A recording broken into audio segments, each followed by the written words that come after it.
ഈ സമൂഹത്തിൽ നടക്കുന്ന കുറെ അലിഗൻസസ് ഉണ്ട്, കുട്ടികളിൽ നടക്കുന്ന കുറെ അബ്യൂസ് ഉണ്ട്. അപ്പൊ ഇവരെ ഈ അതിൽ വരുമ്പോഴത്തേക്കിനും ഈ ഡ്രഗ്സിന് അടിമയാവുന്ന കുറെ ആൾക്കാരുണ്ട്. അപ്പൊ അവർക്കൊക്കെ കൊടുക്കാനുള്ള ചെറിയൊരു മോട്ടിവേഷൻ ഒരു സിംഗിൾ വേർഡ്സിൽ പറഞ്ഞു, അല്ലെങ്കിൽ ഒരു ലൈനിൽ അത് വൺ ലൈനിൽ പറഞ്ഞു കഴിഞ്ഞാൽ ഈ വെരി റീസെൻ്റ്ലി ഞങ്ങളൊരു പ്രോഗ്രാം കണ്ടക്ട് ചെയ്തിരുന്നു. ഞങ്ങളെന്ന് വെച്ച് കഴിഞ്ഞാൽ അത് ആർട്ട് ഓഫ് ലിവിംഗ് എന്നൊരു ഫൗണ്ടേഷൻ്റെ ഭാഗമായിട്ട് കേരളത്തിൽ drug free Kerala campaign conduct ചെയ്തിട്ടുണ്ടായിരുന്നു. കേരളത്തിലെ എല്ലാ കോളേജസിലും സ്കൂൾസിനും സ്റ്റുഡൻസിനെ മാത്രമല്ല മാനേജ്മെൻറ്റിനെ പേരൻസിനെ ഇൻവൈറ്റ് ചെയ്തിട്ട് ഒരു ഡ്രഗ്സിനെതിരെ സബ്സ്റ്റൻസ് അബ്യൂസിനെതിരെ ഒരു പ്രോഗ്രാം കണ്ടക്ട് ചെയ്തിരുന്നു. അപ്പോൾ അതിൻ്റെ ഒരു ടാഗ് ലൈനാണ് എനിക്ക് എപ്പോഴും ഞാൻ യൂസ് ചെയ്യാൻ ആഗ്രഹിക്കുന്നത്. ലഹരി ഞാൻ ഉപയോഗിക്കില്ല, മറ്റുള്ളവർ ഉപയോഗിക്കാൻ സമ്മതിക്കത്തില്ല. അടിയുറച്ച് പറയുന്നത് ആ ഒരു പ്ലഡ്ജ് എടുക്കാമെന്നുണ്ടെങ്കിൽ ഇപ്പോഴത്തെ യൂത്തിന് ഇപ്പം എന്തിനാ ഇതിൻ്റെ പുറകെ പോകുന്നതെന്ന് വെച്ച് കഴിഞ്ഞാൽ ഈ ലഹരി യൂസേജ് വളരെ കൂടുതലാണ് കേരളത്തിൽ. ഒളിഞ്ഞും തെളിഞ്ഞും എല്ലാം ഉണ്ട്. അപ്പോൾ ഇതിനെതിരെ നമ്മൾ സംസാരിക്കുന്നതിനൊപ്പം തന്നെ ഇതിനെതിരെ അവയർനെസ് പ്രോഗ്രാം ക്രിയേറ്റ് ചെയ്യുകയാണെങ്കിൽ നല്ലത്. ഇപ്പോൾ ഒത്തിരി സെൻട്രൽ ഗവൺമെൻറ് പ്രോഗ്രാംസ് നടക്കുന്നുണ്ട്, സ്റ്റേറ്റ് ഗവൺമെൻറ് പ്രോഗ്രാംസ് നടക്കുന്നുണ്ട് ഇപ്പോൾ ഈ ഡ്രഗ്സ് യൂസേജിനെതിരെയായിട്ട്. അപ്പോൾ ഇതിനൊക്കെ ആക്റ്റീവായിട്ട് കോമ്പീറ്റ് ചെയ്യുക, അവർ പങ്കെടുക്കുക എന്നുള്ളതാണ്. അതുപോലെ തന്നെ ഈ കംപ്ലീറ്റ് ആയിട്ട് ഇതിനു വേണ്ടി നിൽക്കുക. അപ്പോൾ അങ്ങനെ ഒരു സർവീസായിട്ട് നിൽക്കുമ്പോൾ തന്നെ ഓട്ടോമാറ്റിക്കലി അവർക്ക് അവയർനെസ് വരും. ഇപ്പോൾ ഇതിനെതിരെ അവർ പ്രവർത്തിച്ചു തുടങ്ങുമ്പോൾ തന്നെ അവർക്ക് അവയർനെസ് ഇൻഡയറക്റ്റ്ലി അവരുടെ ഉള്ളിൽ വരും. അപ്പോൾ അത് ചെയ്യുക എന്നുള്ളതാണ് ഏറ്റവും ഇമ്പോർട്ടൻറ്റ്. പിന്നെ ഇതിന് കിട്ടുന്നൊരു ഹൈ എന്നുള്ളൊരു ഓൾട്ടർനേറ്റീവ് അവർക്ക് കൊടുക്കുകയും കൂടെ വേണം. നമ്മൾ ചുമ്മാ യൂസ് ചെയ്യരുതെന്ന് പറഞ്ഞാൽ മാത്രം പോരാ, ഇത് യൂസ് ചെയ്യാതിരിക്കുമ്പോൾ അവർക്ക് ആ ഹൈ ഓൾട്ടർനേറ്റീവ് ആയിട്ട് എവിടെ കിട്ടുന്നു എന്നുള്ളത്. അപ്പോൾ അതിന് ബാക്കി പറഞ്ഞ പോലെ യോഗ, മെഡിറ്റേഷൻ പോലുള്ള കാര്യങ്ങൾ ചെയ്യുകയാണെങ്കിൽ സസ്റ്റൈനബിൾ ഹൈ അവർക്ക് കിട്ടും.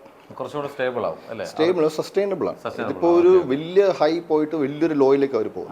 ഇത് വലിയ ഹൈ പോയിട്ട് ആ ഹൈ ഇങ്ങനെ സ്റ്റേബിളായിട്ട് മെയിൻറ്റെയിൻ ചെയ്ത് കൊണ്ടുപോകാം ഇൻ ആൻ ഓർഗാനിക് വേ. അതിന് നിങ്ങൾക്ക് യോഗ, മെഡിറ്റേഷനൊക്കെ ഹെൽപ്പ് ചെയ്യും. അപ്പോൾ ഇതിനെ സംബന്ധിച്ചൊരു പ്രോഗ്രാം നമ്മൾ കണ്ടക്ട് ചെയ്തിരുന്നത് ഭയങ്കര സക്സസ് ആയിരുന്നു. ഗുരുദേവ് ശ്രീ രവിശങ്കർജിയുടെ നേതൃത്വത്തിൽ ചെയ്തിട്ടുണ്ടായിരുന്നു. ഈ പറഞ്ഞാൽ തന്നെ കുറച്ച് കാര്യങ്ങൾ നമുക്ക് ഒപ്പിയെടുക്കാവുന്ന കുറച്ച് കാര്യങ്ങളുണ്ട്. പിന്നെ ഈ പറഞ്ഞ പോലെ നമ്മൾ പല സിറ്റുവേഷനിലും വരുന്ന ആൾക്കാരാണ്, പല തരത്തിലുള്ള ആൾക്കാരാണ് നമ്മൾ മോട്ടിവേറ്റ് ചെയ്യുന്നത്. ഞാൻ പറഞ്ഞു വരുമ്പോൾ നിങ്ങളൊരു മോട്ടിവേറ്റർ ആക്കി മാറ്റുമോ നടന്നുള്ള അത് നിങ്ങളുടെ ജോലിയായിരുന്നു തന്നെയുള്ള. ഇപ്പോൾ ഇപ്പോഴും ഉണ്ടെന്നറിയാം, എങ്കിലും നമുക്ക് സമയം കിട്ടാറില്ല എന്നുള്ളതാണ് സത്യമല്ലേ? ഇപ്പൊ ഇതിന് ഉണ്ട്, പക്ഷെ പഴയ പോലെ അത്രയും കിട്ടുന്നില്ല. ഓഫീസ് ഉണ്ടാവും, ഉണ്ടല്ലേ? അപ്പം ഈ സീരിയലിൽ വരുന്ന സമയത്ത് ആദ്യ കാലഘട്ടങ്ങളിൽ എന്നോട് നേരത്തെ പറഞ്ഞിട്ടുണ്ട്, എനിക്ക് കുറച്ച് ബുദ്ധിമുട്ടായിരുന്നു അഭിനയിക്കാനൊക്കെ, കുറച്ച് ബുദ്ധിമുട്ടായിരുന്നു. പ്രോംപ്റ്റ് ചെയ്യുന്ന നമുക്ക് പെട്ടെന്ന് ക്യാച്ച് ചെയ്യാനൊക്കെ പാടായിരുന്നു. ഇപ്പൊ എങ്ങനെയുണ്ട്? അത് മാറി വരുന്നുണ്ട്. 3 വർഷത്തിൽ കൂടുതലായി. സ്വാഭാവികമായിട്ടും ഫസ്റ്റ് ഏതൊരു ഫീൽഡും ആദ്യമായിട്ട് വരുമ്പോൾ സ്ട്രഗിൾ ഉണ്ടല്ലോ. അപ്പോൾ എനിക്കത് ഭയങ്കര പുതിയതാണ് ഈ ഒരു ആക്ടിങ് ഫീൽഡ് എന്ന് പറയുന്നത്. ഞാൻ ഇതിനു മുമ്പ് പറഞ്ഞിട്ടുണ്ട്, ഷൂട്ടിംഗ് കണ്ടിട്ട് പോലും ഇല്ല. ആദ്യമായിട്ടൊരു പ്രൊഫഷണൽ ക്യാമറ നേരിട്ട് കാണുന്നത് തന്നെ ഈ ലൊക്കേഷന് വരുമ്പോൾ. അപ്പോൾ അതിൻ്റെ ബുദ്ധിമുട്ടുകൾ ശരിക്കും ഉണ്ടായിരുന്നു. പിന്നെ ഈ പറഞ്ഞ പോലെ നമുക്കത് നിന്ന് അതിൽ നിന്ന് പഠിക്കാൻ പറ്റുന്നു എന്നുള്ളതാണ്. അപ്പോൾ ഇതൊരു ലേണിംഗ് പ്രോസസ്സാണ്, ആൻഡ് ലേണിംഗ് നെവർ എൻഡ്സ്. ഇങ്ങനെ പോവാണ്, കണ്ടിന്യൂ ചെയ്ത് പോവാണ്. അപ്പോൾ പഠിച്ചുകൊണ്ടേയിരിക്കുകയാണ്. ബെറ്ററായി വരുന്നു എന്ന് അറിയില്ല, പ്രതീക്ഷിക്കുന്നു. പ്രേക്ഷകരല്ല വേണ്ട, നമ്മുടെ അഭിനയം എങ്ങനെ ഉണ്ടെന്ന് പ്രേക്ഷകരാണല്ലോ. നമ്മൾ ഇമ്പ്രൂവ് ചെയ്യുന്നു വിചാരിക്കുന്നു. അടുത്ത ഒരു ചോദ്യം എന്ന് പറയുന്നത് നിങ്ങളുടെ കല്യാണത്തെ കുറിച്ച് തന്നെയാണ്. കല്യാണം ഈ പറഞ്ഞ പോലെ തന്നെ അത്യാഡംബരമൊന്നും ഇല്ലെങ്കിൽ പോലും ചെറിയ ഇതൊക്കെ ഉണ്ടായിരുന്നു. യൂട്യൂബേഴ്സ് എല്ലാം കുറേ ആൾക്കാർ വന്നിട്ടുണ്ടായിരുന്നു. എല്ലാവർക്കും നിങ്ങൾ ബൈറ്റ് കൊടുത്തിട്ടുണ്ട്. പക്ഷെ ചില താരങ്ങൾ അവരുടെ കല്യാണത്തിന് അവരുടെ പേഴ്സണലായിട്ടുള്ള ശരിയാണ്, അവർ പറഞ്ഞ ശരിയാണ്, പക്ഷെ അതൊന്നും ക്യാച്ച് ചെയ്യാനോ അല്ലെങ്കിൽ നമ്മളെ ക്യാപ്ചർ ചെയ്യാനോ അല്ലെങ്കിൽ സ്റ്റില്ലെടുക്കാനോ അല്ലെങ്കിൽ അവരോട് ബൈറ്റ് എടുക്കാനോ ഒന്നും സമ്മതിക്കാറില്ല. പക്ഷേ താങ്കൾ സമ്മതിച്ചു, എല്ലാവർക്കും ബൈറ്റ് കൊടുത്തു, വീട്ടിൽ വന്നവർക്കും ബൈറ്റ് കൊടുത്തു. അതിനെക്കുറിച്ച് എന്താ പറയാനുള്ളത്? കല്യാണത്തിന് ഒത്തിരി പേര് വന്നിട്ടുണ്ടായിരുന്നു. അത് ഭയങ്കര സർപ്രൈസിങ് ആയിരുന്നു. കാരണം ഞാൻ ഒട്ടും പ്രതീക്ഷിച്ചില്ല യൂട്യൂബിലെ ആൾക്കാർ വരും എന്നുള്ളത്. കാരണം ഞാൻ പലതും ഡേറ്റൊന്നും അങ്ങനെ അധികം പബ്ലിക് ആക്കിയിട്ടില്ലായിരുന്നു. അപ്പോൾ എങ്ങനെ അറിഞ്ഞു, എങ്ങനെ വന്നു എന്നറിയില്ല. പക്ഷേ വലിയൊരു ടീം തന്നെ ഉണ്ടായിരുന്നു. ഭയങ്കര സന്തോഷമുണ്ടായിരുന്നു എല്ലാവരും കണ്ടപ്പോൾ. അതുപോലെ പിന്നെ പേഴ്സണൽ സ്പേസ് എന്നൊക്കെ പറയുന്നത് പലരും പല രീതിയിലാണ് എടുക്കുന്നത്.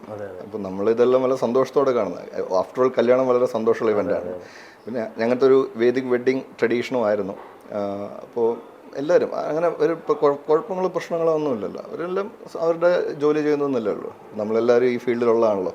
നമുക്കറിയാമല്ലോ ക്യാമറ ആയിട്ട് വരുന്നതും അവരുടെ ബുദ്ധിമുട്ടെന്താണെന്നും അതുപോലെ അവരെന്താ നമ്മൾ എക്സ്പെക്ട് ചെയ്യണമെന്നും ഒക്കെ നമുക്കറിയാമല്ലോ. അപ്പം നമ്മൾ അങ്ങോട്ടും ഇങ്ങോട്ടും സഹകരിക്കുക എന്നുള്ളത് വളരെ ഇമ്പോർട്ടൻ്റ് ആണ്. നമ്മളവിടെ ഒരു മാറി നിൽക്കുക അല്ലെങ്കിൽ ജാട കാണിക്കേണ്ട കാര്യമൊന്നും ഒരിക്കലും ഇല്ല. അങ്ങനെ കാണിക്കേണ്ട ആവശ്യമില്ല. അത് മനസ്സിലാവുന്നുണ്ട്. കാര്യം അതിനകത്ത് എനിക്ക് തോന്നുന്നു മില്യൺ വ്യൂവേഴ്സാണ് വന്നിട്ടുള്ളത്, വീഡിയോസ് എല്ലാം വന്നിരിക്കുന്നത്. അപ്പോൾ അത് താങ്കളുടെ മനസ്സിൻ്റെ വലിപ്പമാണ് ആ പോയത്. ചില ആൾക്കാരുടെ ഇത്രയും ജാട കാണിക്കുന്ന ആൾക്കാരെ ഒന്നും പോയിട്ടില്ല, അത്രയൊന്നും പോയിട്ടില്ല കേട്ടോ. പക്ഷെ നിങ്ങളുടെ വീഡിയോസ് എനിക്കൊന്ന് ഒരു ദിവസം കൊണ്ട് തന്നെ മില്യൺ വ്യൂവേഴ്സ് ഒക്കെ വന്നിട്ടുണ്ട്. പിന്നെ ഒത്തിരി സന്തോഷമുണ്ട്, കാരണം ഇവർ വന്നത് പലപ്പോഴും വെഡിങ് വീഡിയോ കിട്ടുമ്പോഴാണ് നമുക്ക് അറിയുന്നത് അവിടെ എന്തൊക്കെ സംഭവിച്ചത്. ഇത് കല്യാണം കഴിഞ്ഞ അന്ന് ഈവനിങ് തന്നെ യൂട്യൂബിൽ നിന്ന് പല സ്ഥലത്തും, കാരണം എൻ്റെ വെഡിങ് പെട്ടെന്നായിരുന്നു, അപ്പോൾ ഇതിൽ പങ്കെടുക്കാൻ പറ്റാത്ത ഒത്തിരി ആൾക്കാരുണ്ടായിരുന്നു. അപ്പോൾ ഈവൻ തോ വെഡിങ് ലൈവ് പോയിട്ടുണ്ടെങ്കിലും ഈ പറഞ്ഞ പോലെ യൂട്യൂബിന് കുറച്ചും കൂടി ആക്സസ് ഉണ്ടല്ലോ. അപ്പോൾ ഈ യൂട്യൂബ് ആൾക്കാർ വന്നതുകൊണ്ട് ഇന്ത്യക്ക് പുറത്തുള്ള ആൾക്കാർക്കും പലർക്കും അത് കാണാൻ പറ്റി, അത് പിന്നീട് കാണാൻ പറ്റി. അപ്പോൾ അങ്ങനെ ഒത്തിരി സൗകര്യം ഉണ്ടായിരുന്നു. അതുകൊണ്ട് കൃഷ്ണകുമാർ ഭക്ഷണം കഴിച്ചുകൊണ്ടിരിക്കുന്ന സമയത്ത് തന്നെ അവർ അപ്ലോഡ് ചെയ്തു. അവർ അപ്ലോഡ് ചെയ്തു. അവർ ആ സ്പോട്ടിൽ തന്നെ ചെയ്തു. ഞാനപ്പോൾ ഒന്നും അറിഞ്ഞില്ല, ഞാനും ഇത് അറിഞ്ഞില്ല, ഇതെപ്പോഴാണ് അപ്ലോഡ് ചെയ്തൊന്നും അറിഞ്ഞില്ല. തിരിച്ച് വീട്ടിലെത്തി രാത്രി എല്ലാവരും കിടക്കുന്നതിന് മുമ്പ് കസിൻസ് യൂട്യൂബ് വെച്ചപ്പോഴാണ് കാണുന്നത്. ആക്ച്വലി ഓൾറെഡി ഫുള്ള് ഉണ്ടായിരുന്നു എന്നുണ്ടായിരുന്നു. അതൊക്കെ ഹാപ്പി അല്ലേ? അത് എല്ലാം സന്തോഷമുള്ളതായിരുന്നു. എല്ലാവരും വന്നതിന് വളരെ സന്തോഷം. ആരും അറിയിക്കാൻ പറ്റിയില്ല, ഒരു യൂട്യൂബുകാരെ അറിയിക്കാൻ പറ്റില്ല പേഴ്സണലി, പക്ഷേ അവരെല്ലാം അറിഞ്ഞു വന്നു എന്നുള്ളത് നല്ലൊരു കാര്യമായിരുന്നു. കല്യാണം എങ്ങനെ വേണം എന്നുള്ളൊരു ചിന്ത അങ്ങനെ എന്തെങ്കിലും ഉണ്ടായിരുന്നു? കാര്യം രണ്ടുപേരോട് തീരുമാനിച്ചിട്ട്, വൈഫോട്ട് തീരുമാനിച്ചിട്ട് നമുക്ക് ഇന്നതൊക്കെ പ്ലാൻ ചെയ്യണം, അല്ലെങ്കിൽ കല്യാണ മണ്ഡപത്തിൽ ഇങ്ങനെ വേണം, അല്ലെങ്കിൽ ഇത്ര കാര്യങ്ങളൊക്കെ സാധാരണ എല്ലാവരും പ്ലാൻ ചെയ്യാറുണ്ട്. അങ്ങനെ എന്തെങ്കിലും പ്ലാനിങ് ഉണ്ടായിരുന്നോ? കല്യാണമേ വേണ്ടെന്നുള്ള തീരുമാനത്തിലായിരുന്നല്ലോ ഞാൻ. അവളും അതുപോലെയൊക്കെ ആയിരുന്നു. പക്ഷേ സമൂഹം ഇത് പ്രപ്പോസലായിട്ട് വന്ന് നമുക്കത് മുന്നോട്ട് പോയി.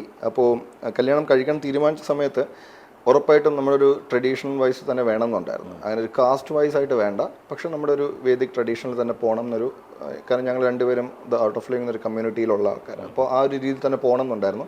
അതുമാത്രമേ എനിക്ക് നിർബന്ധമുണ്ടായിരുന്നു. ബാക്കിയെല്ലാം സാധാരണ കല്യാണം പോലെ തന്നെയാണ്. പിന്നെ പ്രത്യേകിച്ച് ഡെക്കറേഷൻ്റെ കാര്യത്തിലൊക്കെ എനിക്കങ്ങനെ അങ്ങനെയുള്ള കാര്യങ്ങളില്ല. പക്ഷേ ഈ പറഞ്ഞ പോലെ അവൾക്ക് ശ്രദ്ധയുണ്ടായിരുന്നു. പിന്നെ എൻ്റെ കസിൻസ് ഒത്തിരി പേര്, പിന്നെ ചേച്ചി, അവരൊക്കെ ഇതിന് വേണ്ടിയിട്ട് ഒത്തിരി ബാക്ക്ഗ്രൗണ്ടിൽ വർക്ക് ചെയ്തിട്ടുണ്ട്.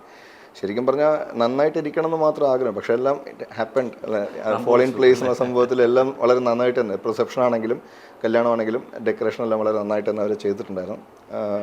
പിന്നെ ഒന്നോ രണ്ടോ കാര്യങ്ങൾ മാത്രമേ ഞങ്ങൾക്ക് ഉണ്ടായിരുന്നുള്ളൂ. കാരണം ഡ്രസ്സിൻ്റെ കാര്യത്തിലും ഈ ട്രഡീഷണൽ വേദിക് വെഡിങ്ങിൻ്റെ കാര്യത്തിലും പിന്നെ ഹാരത്തിൻ്റെ കാര്യത്തിലൊക്കെ മാത്രമേ ഞങ്ങളുടെ അഭിപ്രായമുള്ളൂ. എങ്ങനെ വേണം എന്നൊക്കെ ഉള്ളൂ. ബാക്കിയെല്ലാം ആസ് യൂഷ്വൽ അങ്ങനെ. ഞാൻ വാട്സപ്പിൽ എനിക്ക് ഇൻവിറ്റേഷൻ ഇട്ടിട്ട് എന്നോട് പറഞ്ഞു, കൃഷ്ണകുമാർ പറഞ്ഞു എത്തണം, റിസപ്ഷനുണ്ട് കല്യാണത്തിൽ, ഇത് ഒന്നിലും എത്തണമെന്ന് പറഞ്ഞു. സോറി, എനിക്കിപ്പോൾ നേരിട്ട് ഇപ്പോഴാണ് കാണാൻ പറ്റിയത്, വരാൻ പറ്റിയില്ല. നിങ്ങളെല്ലാം തിരക്കുള്ള ആൾക്കാരാണ്, കുറേ പേർക്ക് വരാൻ പറ്റിയിട്ടില്ല. എങ്കിലും സന്തോഷം. കാര്യം എന്ന് വെച്ചാൽ കൃഷ്ണകുമാറിൻ്റെ ചിരിയിലുണ്ട് ലൈഫ് അടിപൊളിയായിട്ട് പോയിക്കൊണ്ടിരിക്കുകയാണെന്ന്, അതുപോലെ തന്നെ സീരിയൽ ലൈഫും പോയിക്കൊണ്ടിരിക്കുകയാണ്. ഇത് കൂടാതെ ഏത് സീരിയൽ ഇപ്പോൾ ചെയ്തുകൊണ്ടിരിക്കുന്നത്? ഞാൻ സീരിയൽസ് അങ്ങനെ എടുക്കുന്നില്ലായിരുന്നു. ശരിക്കും പറഞ്ഞാൽ ഒത്തിരി ഓഫർ വന്നിരുന്നു കന്യാദാനം ചെയ്യുമ്പോൾ തന്നെ. വേറൊന്നും എടുക്കുന്നില്ല, കാരണം ആക്ടിങ് ഞാൻ അതും ഹാപ്പൺ ചെയ്തു പോയത്, എൻ്റെ ലൈഫിൽ ഹാപ്പൺ ചെയ്തതാണ്. അപ്പോൾ അത് നന്നായിട്ട് ചെയ്യണം പറഞ്ഞാൽ മുന്നോട്ട് പോകണം എന്നുണ്ടായിരുന്നത്. പക്ഷേ ഇതിപ്പോൾ ഏഷ്യാനെറ്റിലൊരു പ്രൊജക്റ്റ് വന്നിരുന്നു. അപ്പോൾ ആ സമയത്ത് അത് നോക്കി, അത് ഓക്കെ ആയി. അങ്ങനെ വളരെ നല്ലൊരു പ്രൊജക്റ്റാണ്, അതുകൊണ്ട് അത് എടുക്കാൻ തീരുമാനിച്ചു. പിന്നെ ട്രിവാൻഡ്രത്ത് തന്നെയാണ് ഷൂട്ട്, അതിൻ്റെ ഞാനും ട്രിവാൻഡ്രത്ത് തന്നെയാണ്. അപ്പോൾ എനിക്കത് എളുപ്പമായിരിക്കും. അങ്ങനെ ഒരു പ്രൊജക്റ്റ് വരുവാണ്, നെക്സ്റ്റ് മന്ത് ലോഞ്ച് ചെയ്യുവാണ്. ഒരു ഓൺഗോയിങ് ആണോ? അത് ഷൂട്ടിംഗ് നടക്കുവാണ്. റിലീസ് ചെയ്യുന്നത് അത് ലോഞ്ചിങ് ഉണ്ട്, ലോഞ്ച് ഇവൻ്റ് ആയിട്ട് ചെയ്യും അവർ. കണ്ണൂർ ലോഞ്ച് ചെയ്യുന്നുണ്ട്. അപ്പോൾ നെക്സ്റ്റ് മന്ത് ഒരു 4th or 5th ഒക്കെ ആകുമ്പോഴത്തേക്കും അവർ ലോഞ്ച് ചെയ്യും കണ്ണൂർ.